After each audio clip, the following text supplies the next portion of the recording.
Deep, deep breath into the belly. And a deeper exhale all the way out. Let it be long. Let it expand the field as you exhale. And inhale from the field. Bring any energy that you have cast out of yourself. Bring them all back. Let it arrive in the belly. Let the belly expand with your inhale. Hold your breath, let it expand, expand, expand like a balloon growing bigger and bigger. And exhale all the way out into the field. Take your breath a few more times with the intention and the knowing that you inhale from the universe. Bring the cosmos all the way in. Let it really expand the belly. And when you exhale through the nose, you are exhaling your light and expanding the field. Continue to breathe. Come on in. Slowly opening your eyes. Very, very, very slowly, gently. And allow yourself to come and settle in with an open heart, with your divine light. For if you are here and you choose to stay, I have no doubt that you are all masters in the making. All incredible spiritual leaders, masters, eternal students, mystics, sages, divine lights that chose to come here at this time.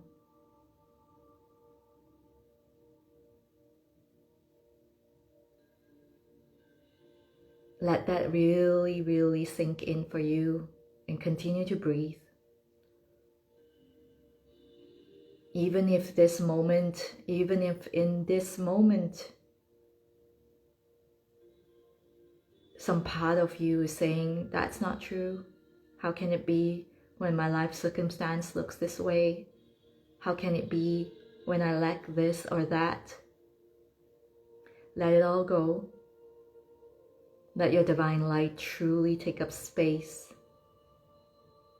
Let it in through the belly, your wisdom center. Let your inhale first and foremost remind you of how big you can grow and how big you're meant to grow. Don't hold anything back.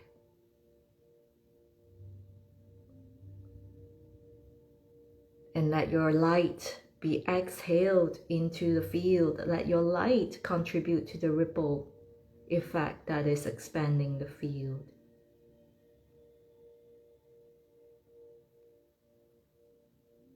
Hello, Clive. Welcome. So, divine beings, I meet you here at your most high and most divine expression. I meet you here speaking from my heart to your heart. Anything that resonates in your heart, may you take it away with you. May you expand into it in your own luxurious way. Let your soul bathe in it. Let your soul soak in it. Come in and drink the fountain of light that I am spraying out to you today. And anything else that trembles the mind, that seizes the mind, that brings the ego up, may you have the courage to share that in the comment section as well as when your soul awakens. Bring it forward in the comment section. Because the more you're able to allow them to be seen, the more integrated it can become. This is how we all collapse time as a collective. This is how powerful mentorship can be. This is why I've been doing this work of mentoring divine multidimensional women in masterminds, in mentorship spaces, because when we come together with the same intention for growth, for expansion, for sovereignty, for liberation, for decolonization, we are doing great work together. We are collapsing space and time. Something magical happens. And this is where I want to begin with. I want to begin with a life of ceremony. I never thought I would be sitting here speaking with you, speaking about spirituality even, speaking about the universe, the cosmos, the Tao. I wouldn't have ever dreamed of this, ever. I began life in this lifetime as a child born in Malaysia. And my name is Li Ying in this lifetime. And I was born into a Chinese family. And all my life I grew up with a very, very significant teaching that if I were to be a useful contribution to society, I would need to be able to make a living with an honorable job, and a job that provides a safe, cushy, knowing that there's always money coming in, basically. As I was growing up, I was rebelling against this really, really hard in all the ways. I didn't really have much of an inclination to really study. In fact, I was in my dream world for a long, long time, all the time, until I came to the awareness that if I continue doing that, then I would be left with no friends, and my parents would be very upset with me, and society would deem me as a weirdo. And so I started to come into this knowing that, I can actually put on a veil. I actually called it an invisible cloak after I read a few Harry Potter books at that time when I was, I think, 14 or 15.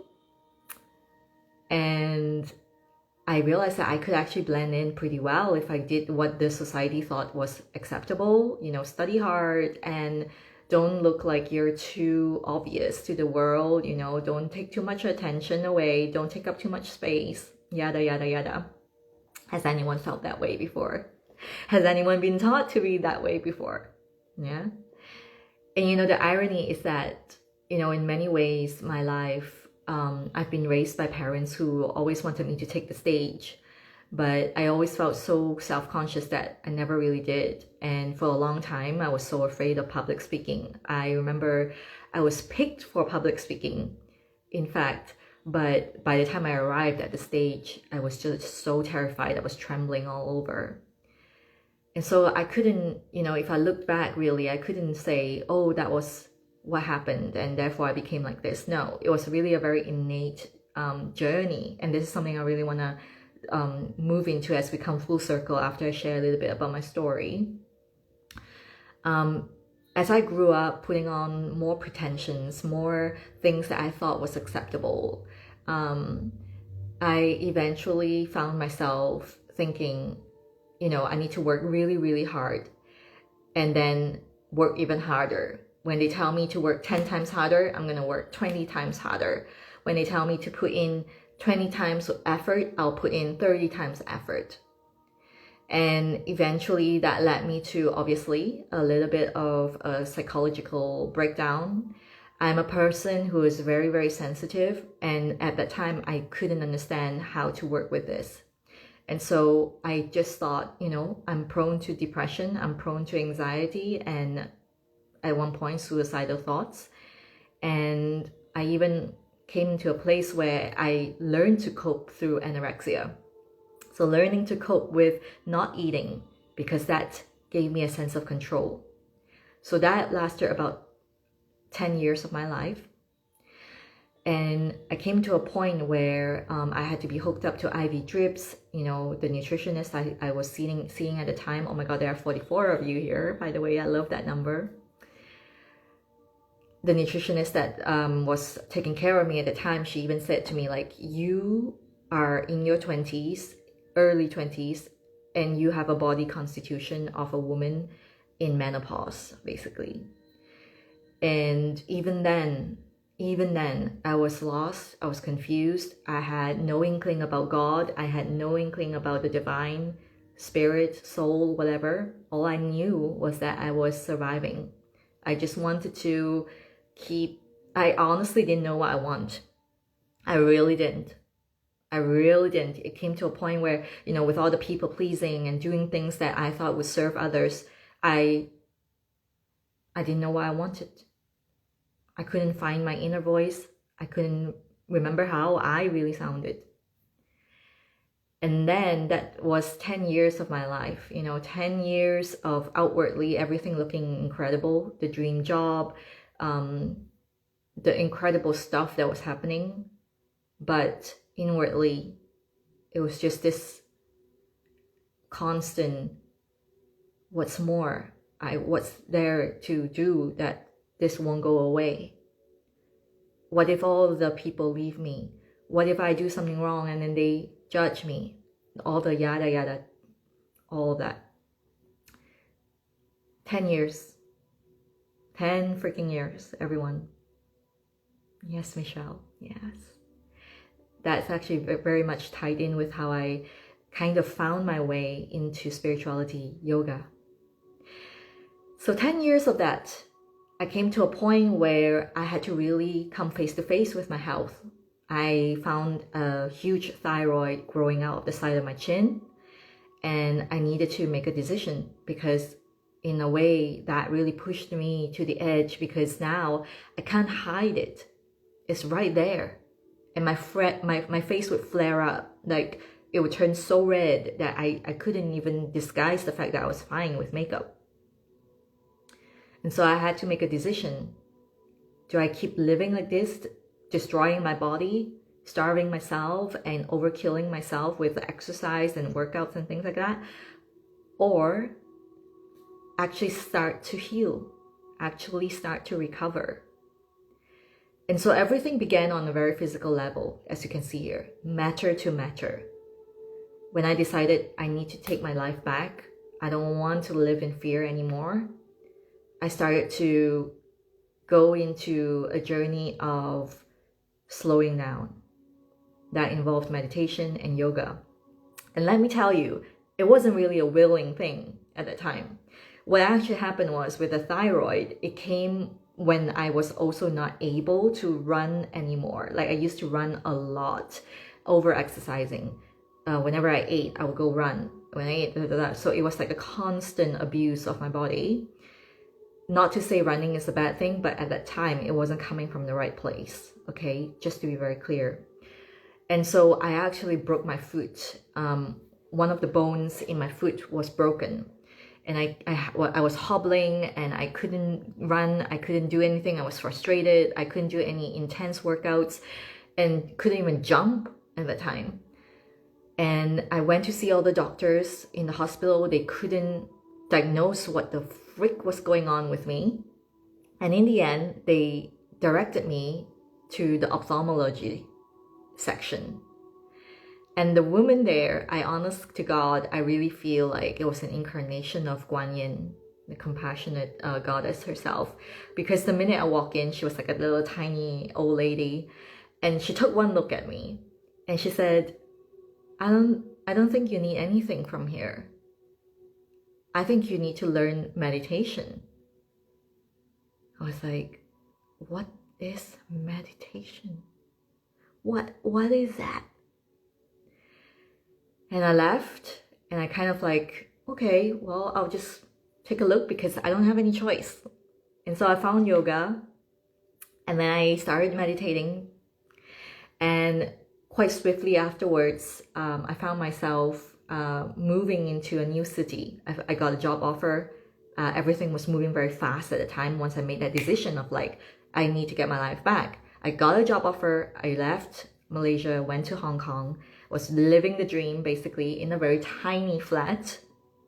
And I was doing yoga, I was diving deep into meditation, and these things were very physical at the time, by the way. It was very much about like, I just need to recover, I want to feel good again, all of that. And then one night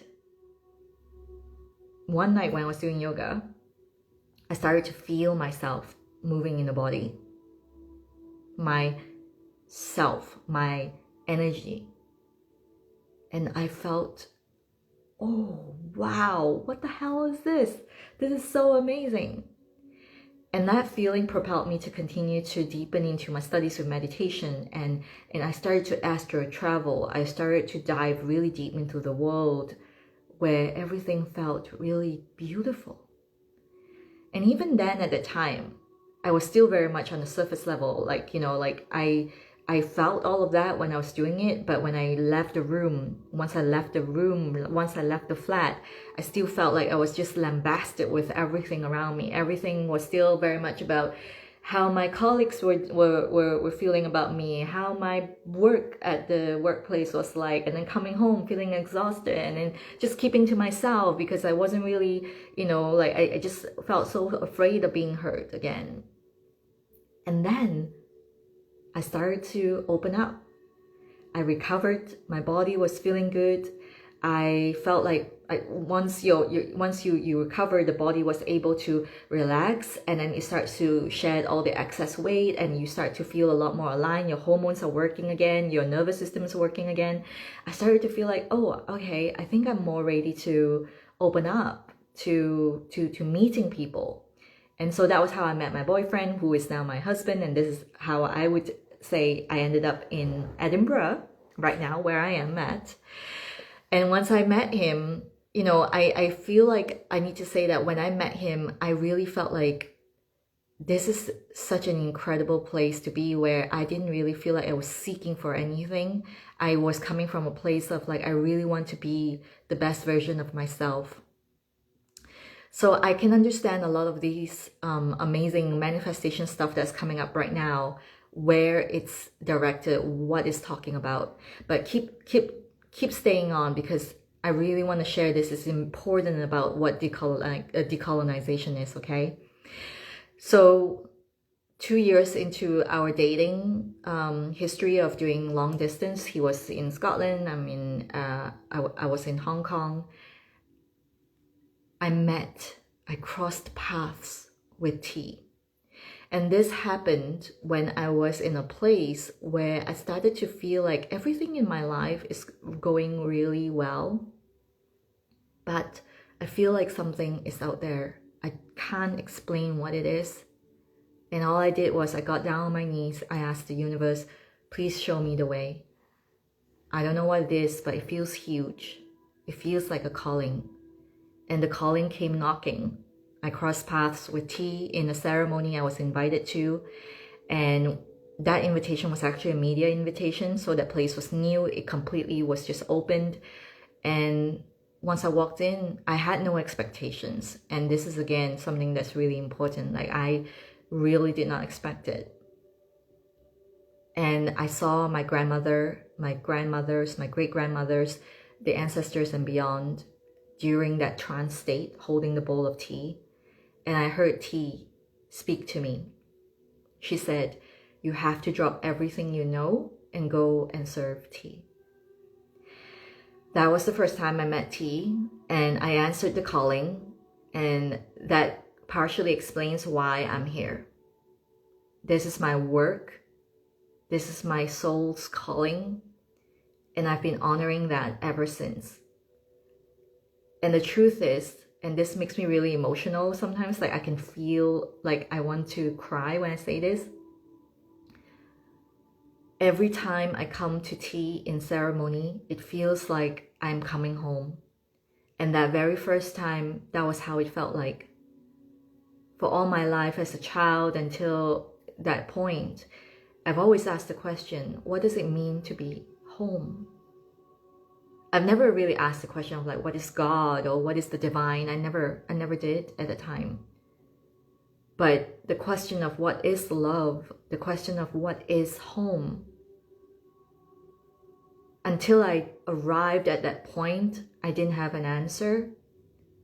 But when I met T, when I had her in my hands, in a bowl, I felt home within. And that has continued to open up through the years, through the 2020, the crazy year of 2020. And everything accelerated because I was wide open. I was ready. I was willing. I didn't have any expectation. All I knew was I'm answering the calling. My mind did not really get it, but the calling was so strong. And to be honest, sometimes I look back at those days in awe because I had such a powerful innocence to what was happening. And all I knew was, this is so strong and I cannot resist it. And so I followed my calling. I started to serve T. I started to share the wisdom that was pouring through me, even though I had no idea where it was coming from. And then of course I started to meet the teachers and the masters, and I started to put the formless into form, and I was able to teach to now my clients, my students, as a mentor. Up till 2023, everything was feeling really good, but if I look back now, again, there were so many things that were very much still on the surface. 2023, I was on the Isle of Skye, walking through the mountains. It was a very extraordinary day because it was supposed to be a cold day, but the sun was beating down on us. And it became like incredibly warm. If you've ever been to Skye in Scotland, you know that it's magical land. I felt something move through me. At that point, I already am an open antenna. I was very, very crystalline. I was have always been very devoted to my vessel, meaning how can I be a crystalline vessel? How can I share information? How can I share my transmission, channeled transmission, or what I'm going through as a human without standing in the way, right? So at that time when I was in Skye, I felt that there was something coming through. And what was coming through were these words, the divine desires to live through you. Full shimmers. At that time, I felt bliss. I felt so much light. It was so incredible. And then the descent began. The descent that has always been happening for all of us, by the way. You in this human form, you in this density, you are light descended. You are light descended into a place of highest density. And the question has always been, what are you remembering? Is it your highest self, the divine within you, or are you remembering your ego, your human self? The ego itself is not something that's bad. It was created by you so that you can navigate this world. And what I just told you, all the way leading up to where we are right now, all the things that led me to meet T and all of the things, it was a shedding of my ego. It was a meeting, a confrontation with my ego at the darkest point in the valleys of my timeline. And then I rose up. I spiraled up because I was willing to drop into the descent. But I didn't know it at that time. I just knew that it had to happen. Nothing was really looking like it was going right until the spiraling up began. And this is the first decolonization I really want to bring forward. If we are to dissect the word decolonization, I would tell you that the first thing that came up when I felt the word decolonization hit me in the gut was through T. T herself as a medicine, T herself as a spirit.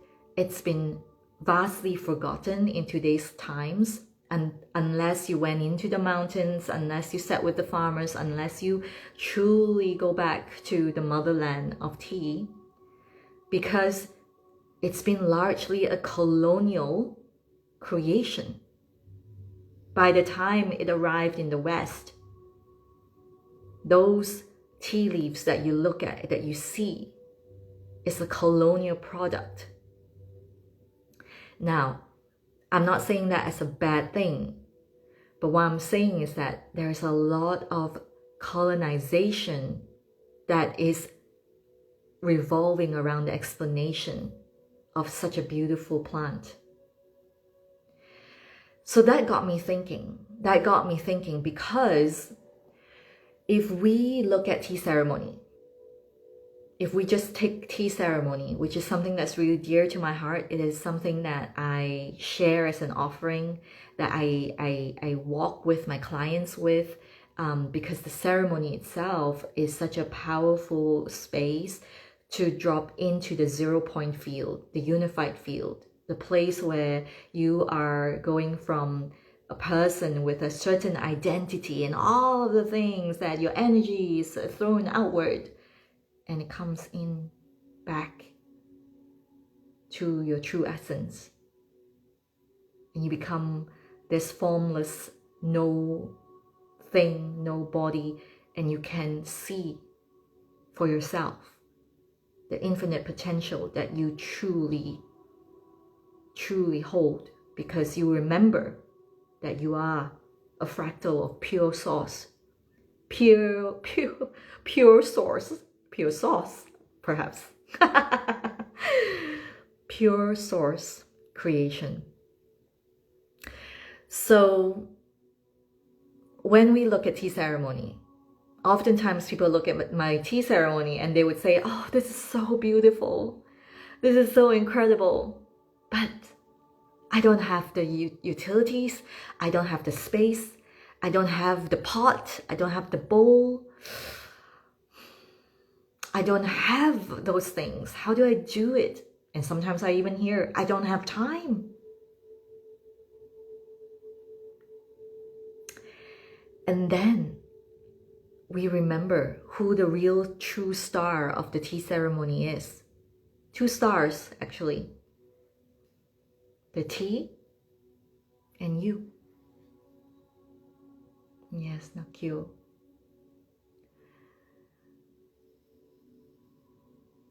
Tea and you, 2 stars of the ceremony.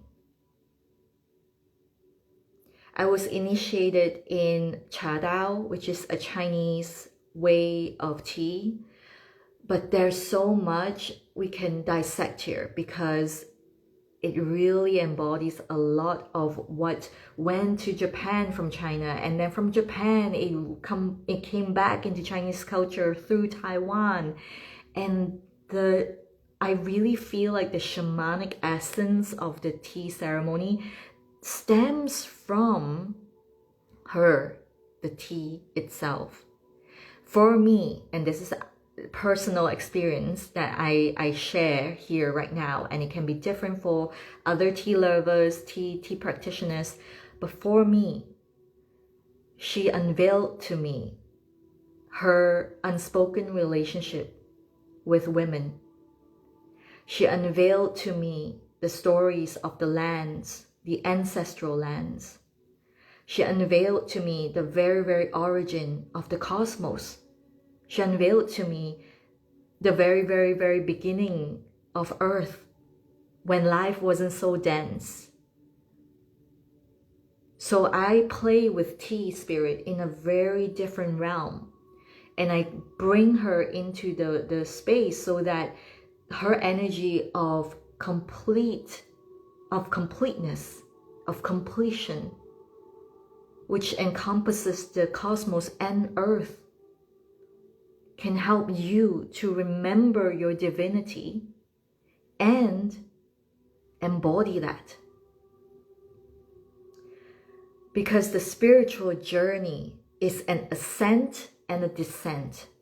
It's an involution to evolution. I really feel like when we speak about, okay, let's go back to the tea ceremony example, right? When we talk about, oh, well, you know, I don't have this, I don't have that, I don't have this, and I don't have that. It is mirroring how we live our lives as well. How many times do we look outside of ourselves when things get really, really tough? When things don't look the way that it should to the mind? And the question is, and this was actually the question that was posed to me when I was going through a massive time of change, which gave birth to Life of Ceremony, by the way. It's a powerful space to be in if this resonates with you. The question that came through was, how much deeper can you embrace your divinity? It's not about the modality. It's not about what you practice. There are so many ways to the shore, so many different rafts. But the question is, have you identified with the raft instead of the shore?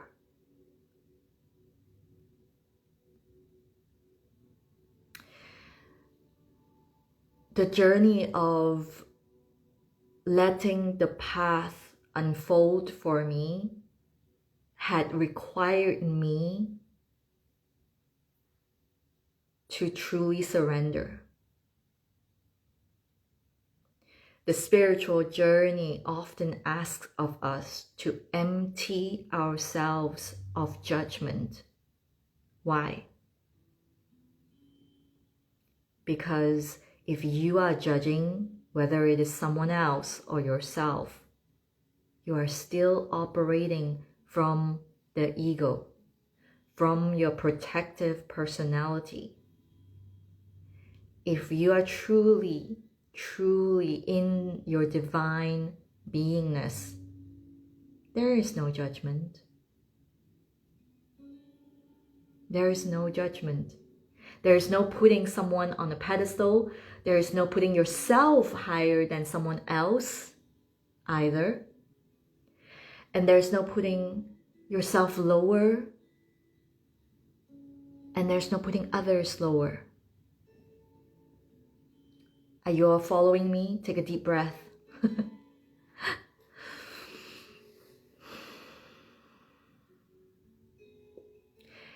It is often really difficult to really see through your own bullshit. Let me tell you that from personal experience. For the longest time,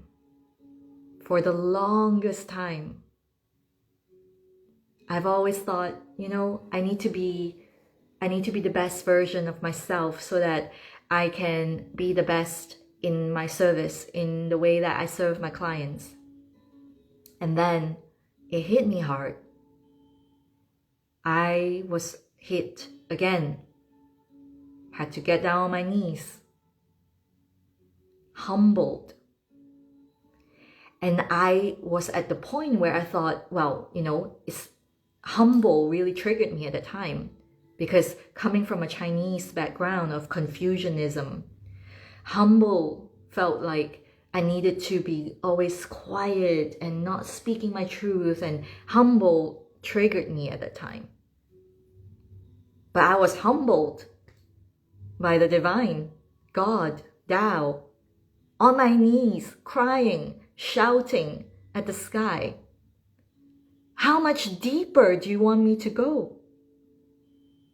What do you mean I'm not going deep enough? How much more can I surrender? Why is my life looking like this now when I thought I was answering my calling? After that walk through sky, when I felt like I was lost, I felt like I lost my mind. I was telling people about that feeling of God moving through me. Nobody could understand it. People thought I was going cuckoo. Even the ones in the spiritual realm, they said, oh yeah, that's amazing. And then I realized nobody can actually understand the experience except myself. Nobody can accept that experience until I can accept that experience, until I can let God live through me, until I can let the divine live through me. Nobody can understand it. Nobody will be able to grasp it until I can let that light live through me, as me.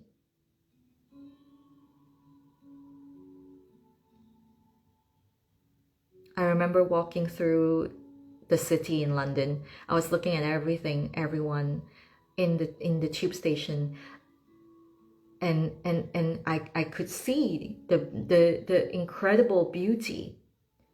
You know, it brings up these words, which are not mine. They're from the Nobel Prize winner Han Kang, and I love her books. I remember her saying, how can the world be so violent and beautiful at the same time? How can there be so much violence, and then how can there be so much love and beauty at the same time? And so I was on my knees. I said, God, if this is God living through me, that means God is living through everything. The beggar on the street, the children who are playing on the playground, the grass that I was grasping in my hands when I was praying and shouting to the sky, the clouds, the birds,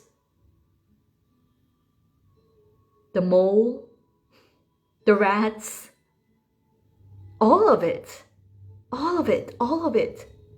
88 meditators, right here, right now, all of you, God's face is looking back at me.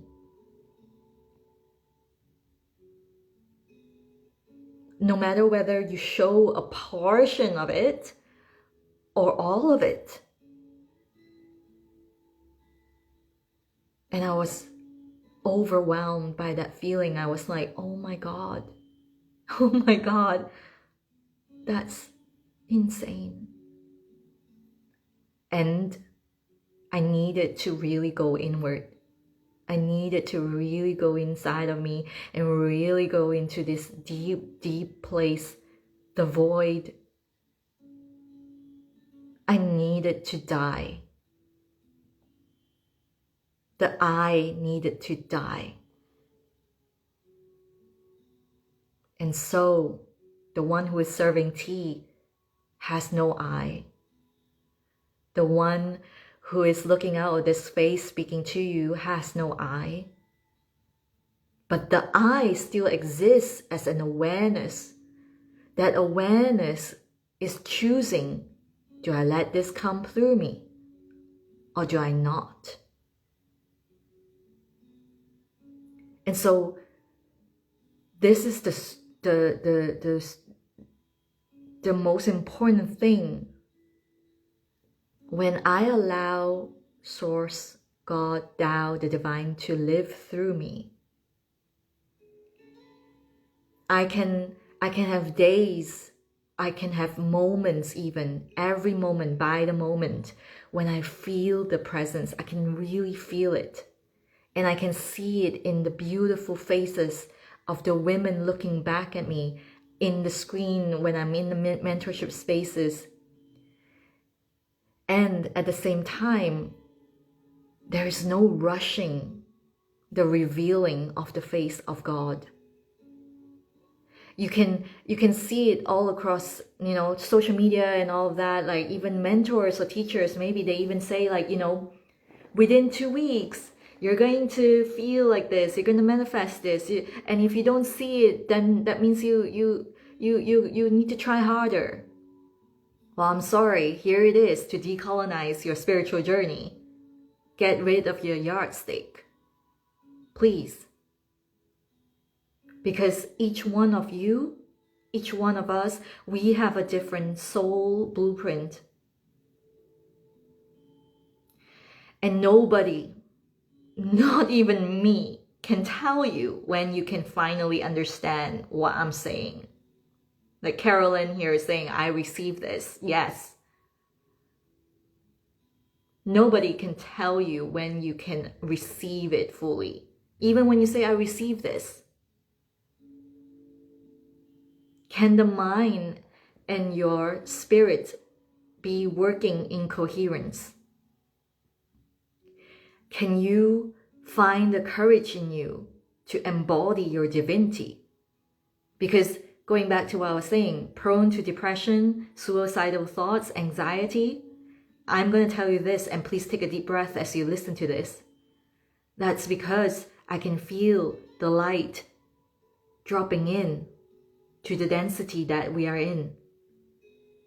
That's all that is. It's a feeling of compression of such immense, effervescent light. And my job isn't to make sure other people let me do it or make sure my life is perfectly done so that other people will say, whoa, well done. No, my job is to increase my vessel for all of the light to come in and be expressed, because this is the thing with spiritual people. A lot of you, and please let me know if this is you and take a deep breath.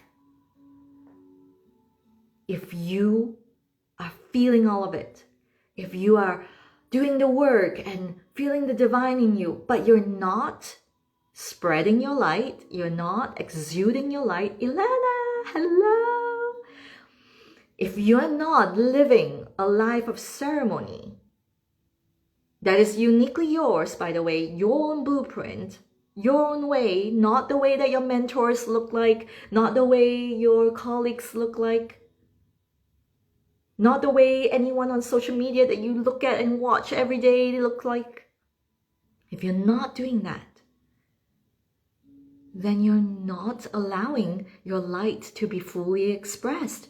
And that embodiment needs to be expressed. You're fooling yourself if you're thinking, I can just embody it, and I know I'm embodying it, but nobody is receiving your light. Why? Because everything is circular. Everything is circular. There is an abundance. If we want to talk about this, by the way, there's a huge colonized idea about abundance. But I'm going to share what I feel it is so that I can help you to decolonize a bit about that. Abundance is the true nature of God, the universe, Tao, the divine, whatever you want to call it. It is the true nature of you.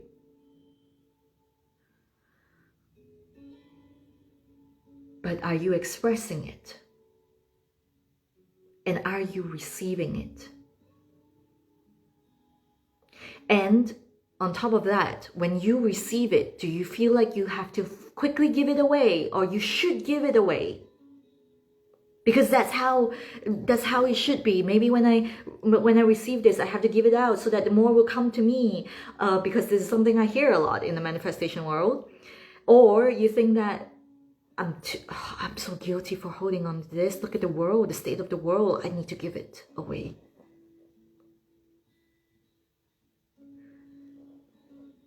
If your state of mind at that time when you receive abundance or express abundance, equally the same thing, is from scarcity, you're not acting as the divine. You're not expressing your divine light. You're actually just play acting. You're playing an illusion. And what you're doing is you're seeding the energy of an illusion. This is your ripple effect. And I want you to really take a deep breath and really, really feel into this.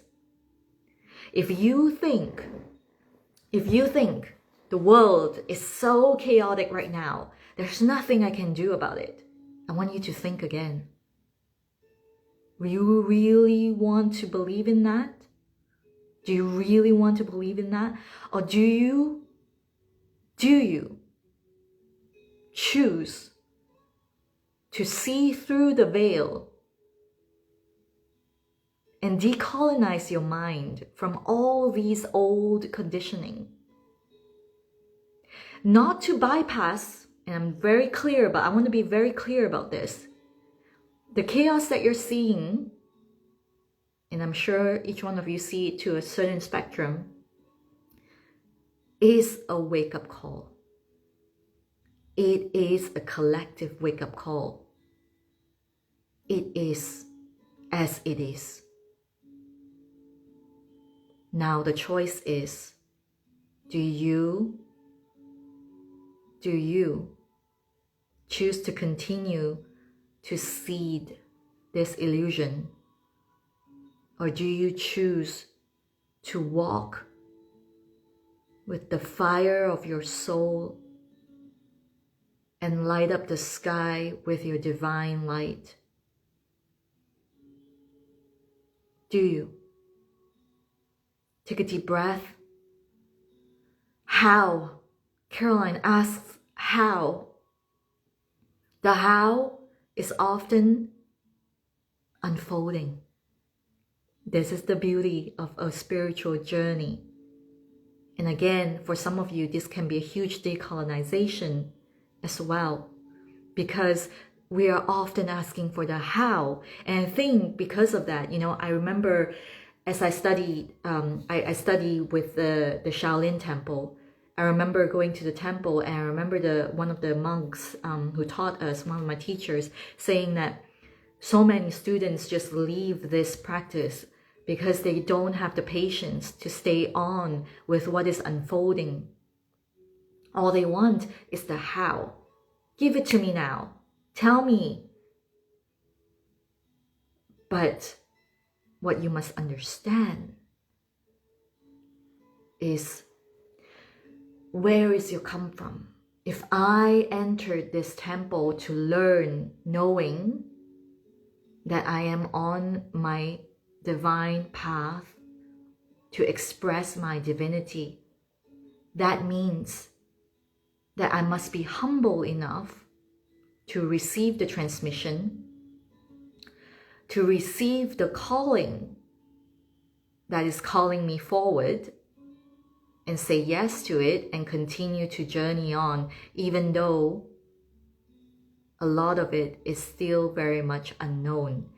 And the unknown is because in the infinite field, anything can happen. Anything. Right? If you already know, then you're in your mind. You're still in your mind. You're still trying to control the outcome. You're still trying to make sure you don't lose. You're making sure you don't get challenged. There's something in spirituality that's huge as well. It gets to be easy. It gets to be golden. It gets to be so beautiful, high vibe. All of that is true. And it comes with such transparency, meaning you are so humbled to receive divine guidance. This is what humble means. To me right now, when I think about humble, I think about being so open, so vulnerable. And take a deep breath with me if you have any energetic constriction around the words vulnerability or humble, humility, right? It's something to decondition, it's something to decolonize. We can't do that in the one sitting here. That's why there is Life of Ceremony, which is a divine journey with me that starts on the 3rd of March. It's open for enrollment right now at pre-sale price. So if something about it really stirs your soul, DM me. I would love to send you the link to join us. But coming back to humbleness or humility, which is spoken about in all the sacred texts, it's not even something I made up. I told you, I had a huge trigger around it. I often read it. I'm like, so does that mean I have to wear rags and walk around with a begging bowl? Does that mean that I can't speak when my master is speaking? Does that mean, all the, unfortunately, very westernized way of being that was very much there in me? And so I had to really dive into it. And what I realized deep in that depth of my soul, that humility resonates with this diamond light. This beautiful light that is heart-to-heart transmission. This beautiful light that is the highest service. So on the flip side of humility, there is that whole idea of highest service. If you're here and you're listening and you know that you're a mystic, a sage, priestess or goddess or someone who's in service, a practitioner, a leader, a mentor, you're not just running a business. You're not just teaching. You're not just trying to make this work. Please know that. You're actually, step by step, with every choice point, building the new earth.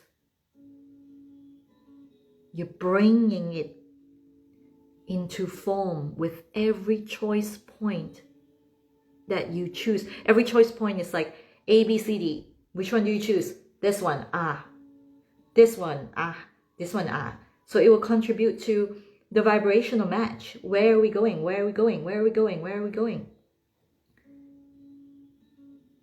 And far too often, especially with the internet, all of these incredible things, by the way, I love the internet.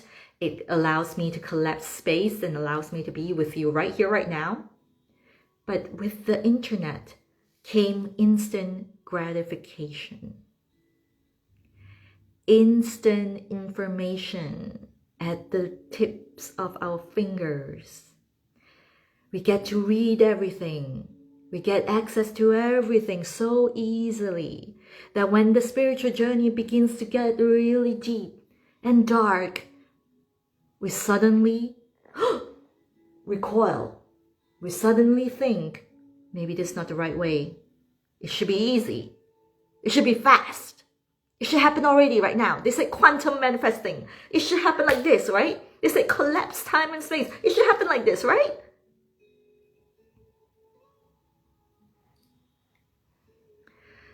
Decolonize that.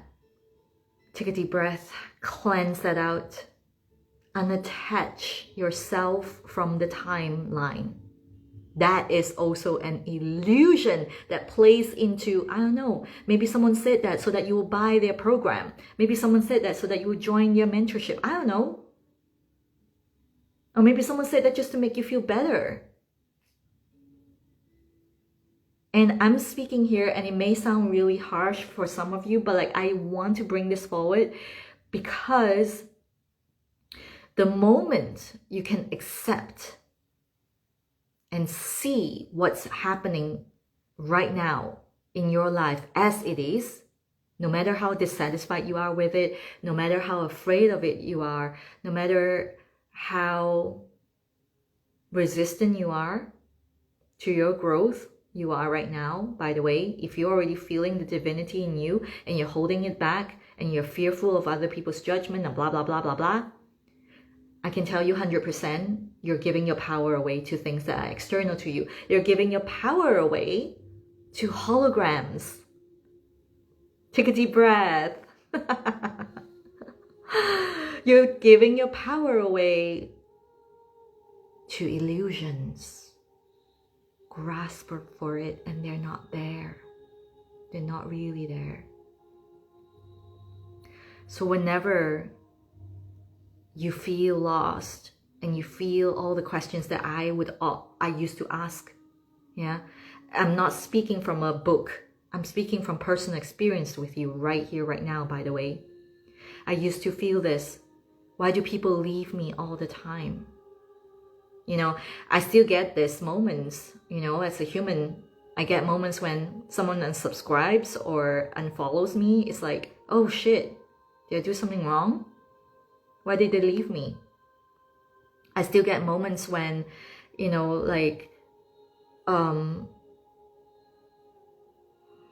this is really a real thing, you know, when I move through my time with beautiful experiences of like incredible light infused journey, and it's so intimate being with a woman. We journey for months together, and it's time to send her out to say goodbye. Who knows what's going to happen after this mentorship has ended.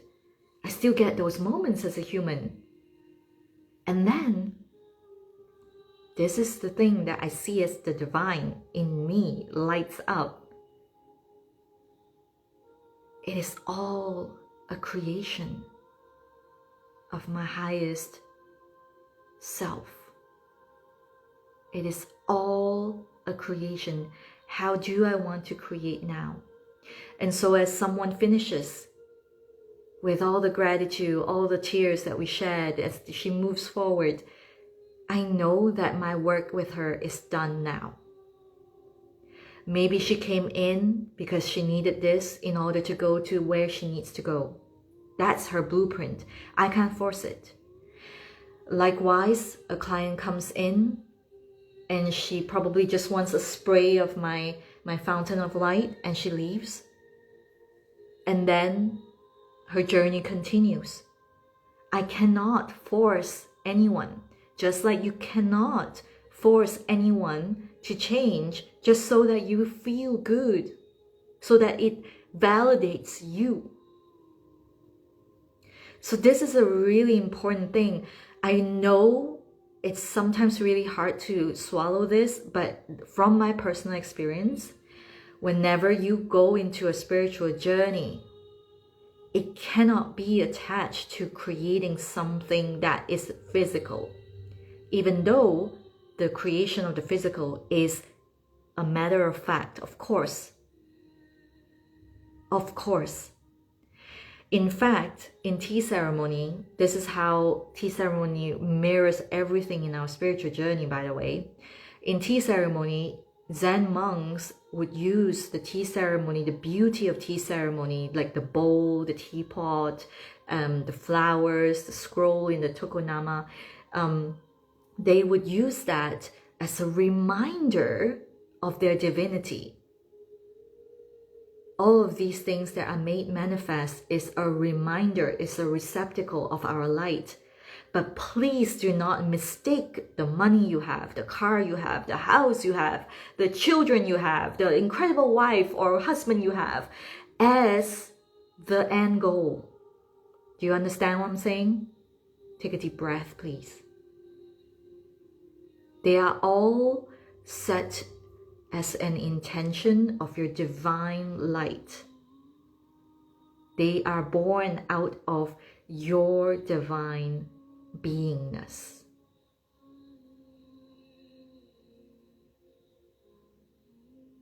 And the journey continues to evolve. It continues to evolve. This is why, for example, we have the most incredible relationship born out of a time, for me at the time, when I said to myself, I will focus on my self-love journey. I know it's cheesy, but that was how it came about. And I remember I would often think about, when I have a love of my life, this is how he's going to treat me. He's going to put, like, you know, he's going to be, he will respect me, and he will buy me flowers, like all the stuff, right? At that time, I was in my 20s, so, you know, it was quite simple. Not too much to ask for, I think, for some of you. And I would remember walking from the train station back to my flat in Hong Kong, already feeling the feeling that he's walking with me. How does it feel like when he's walking with me, walking me home? How does it feel like? And I was already really happy. Like, I didn't need someone in my life. I really didn't. And then my boyfriend, now husband, materialized in human form. Down to the eye color that I put down. Fun fact, I said, I want a blue-green eyes. I want a pair of blue-green mixture of eyes, and he has that.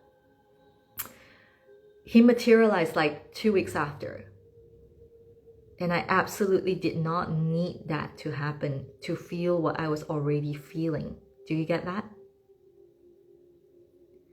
So when you own your divinity, when you live a life of ceremony, when you let God live through you, you're no longer chasing. You're no longer chasing for validation. Validation from others, validation from your small self, your ego. You're no longer looking outward saying, well, he needs to change, or she needs to change, or they need to change for me to let my divinity shine to the fullest. That is a lie. You can shine right now. You can be the divine version right now. And I honestly feel like even saying divine version feels a bit colonized. If I decolonize that completely, I'm going to say you. You as the blip. Like, there's no words for it because the divine is so ineffable, so infinite. Do you get that? Do you feel that?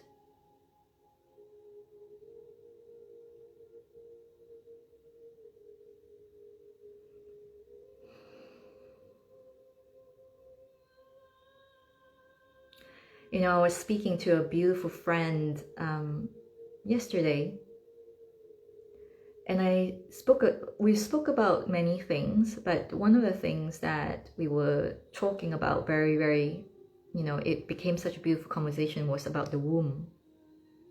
And the womb is such a significant symbol for the spiritual journey, because there will be times when there is creation, you'll be creating, and there will be times when you have to integrate. And then there will be times when things have to disintegrate. And the womb space is like the void, you know. And if we take it even further and recognize that we are all cosmic stardust, pouring in, coming into form, each trimester of the baby, actually, there is a point at each trimester where the spirit can decide, do I leave or do I keep going, keep descending? This is not something I made up. This is something that has been strictly written by Taoists for many, many centuries. But basically, each trimester, it's coming into form and it gets to decide, do I keep descending and becoming, or do I just leave this earth and decide maybe next time? And that is mirrored in your spiritual journey. Because the minute you say, well, the outside world is not conducive to my journey, that's when you made a choice at a choice point. There will be times when there's something so indestructible. Every one of us has this, by the way. It's so indestructible in us, that divine light is indestructible. It's so inevitable. It's calling so loudly that we just had to bring it forward. There will be times like this. And then there will be times when it's a gentle whisper. And those times will get more subtle, more and more subtle, the more, the higher your spiritual mastery is. And so for anyone that's already feeling this, I trust that you know that it's not a choice. I trust that you know that it's something that blows the wind and you have to cast your sail and let the wind blow you, and you keep driving it. You don't determine the direction, because if you do, then you're still in your mind. But you can learn to master the storm. You can learn to relish the good, beautiful, sunny days and make full use of that, and so on and so forth. and you won't fear any of your emotions anymore. You will see the emotions as what it is and allow them to fully bring you to the shore.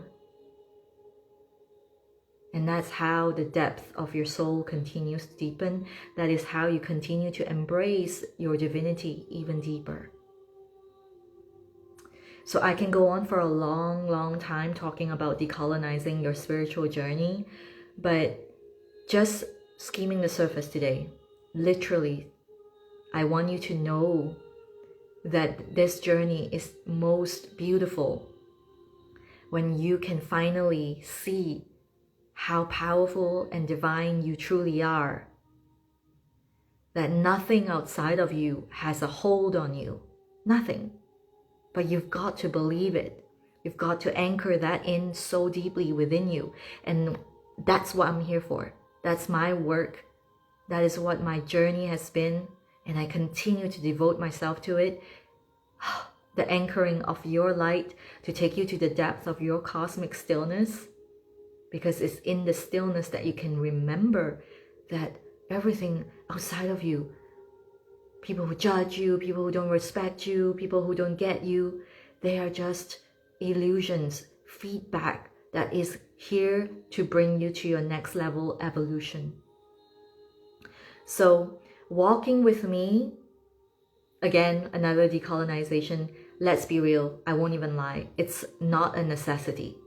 Mentorship is something I find non-negotiable, and I believe that all masters and teachers and mentors yourself, you already know that. As leaders, you already know that. How much time you save, how much expansion beyond your mind's belief has happened in mentorships. Like all these things I've experienced has really helped me to embody my divinity. And the work that we do inside of Life of Ceremony is going to bring you to the next level in depth, in pure source light. Imagine this, coming into ceremony, coming into activations with me, and fully knowing that you can embody that. That is where you're going inside Life of Ceremony. We begin on March 3rd, but it's at pre-sale price already. It's open for enrollment. And we will journey from March 3rd, 3/3, to June 6th, 6/6. Powerful portals. We are working with the cosmos, the cosmic timeline, to bring forward the energy and amplify it. Allow the cosmic wisdom to pour through you, as you, for you, so that you're not at the whims and woes of your circumstances in the external reality. You're actually becoming, remembering your creator power. You are creating your life, whether you know it or not. So this is a true place of mastery. I'm calling in all the masters. You're ready for this. It's definitely going to stretch you because there are lots of things we may have to clear out. There may be things that you already know and still you can deepen into it. And there may be things that you don't agree with, and you will learn to hold space for that, whether it is with me or your compadres who are going to journey with you. This is how we learn to deeply listen without judgment.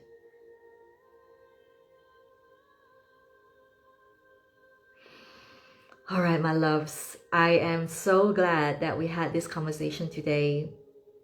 I look forward to journeying deeper with you. May we all know that we are all on a spiritual journey, whether you are here with deep work or just skimming the surface.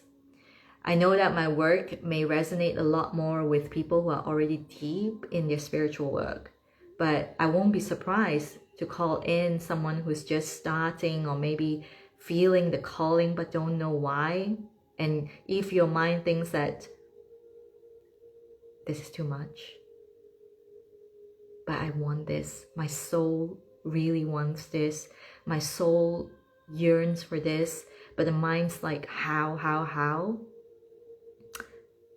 Never compromise with the soul. Never compromise the soul's desires. And watch your life of ceremony unfold. This is where God lives through you. Truly.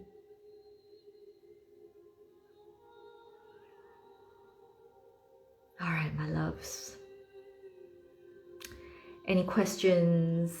Anything that you'd like to ask about life of ceremony? Please feel free to message me. I'll be more than happy to answer your questions.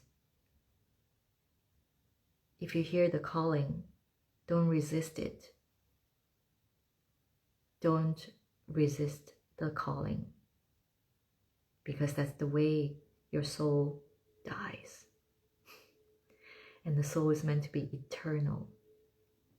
There is a saying in Taoist healing, by the way, where because of how we close off our hearts, the soul flies away temporarily because there's no space for it. And that's where we get stuck in phases where it feels like there's nothing in our lives that means anything. And I'm sure a lot of you have experienced that before, which set you on the path of spirituality. But spirituality in the truest form is truly formless. We came here to experience the full spectrum of life as God. That is the only way God can know herself, himself, themselves. The only way God can know herself is through your living the life. So come in and learn to create as the creator. Learn to increase your vessel to receive the light and express the light as an embodiment of the magnetic field that you truly already are. That's when life isn't about how or how long.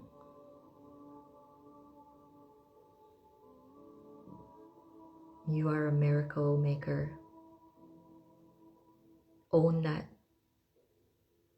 and lead yourself in to life of ceremony.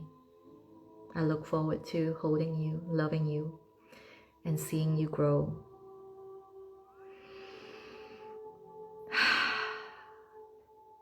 Sending all my love.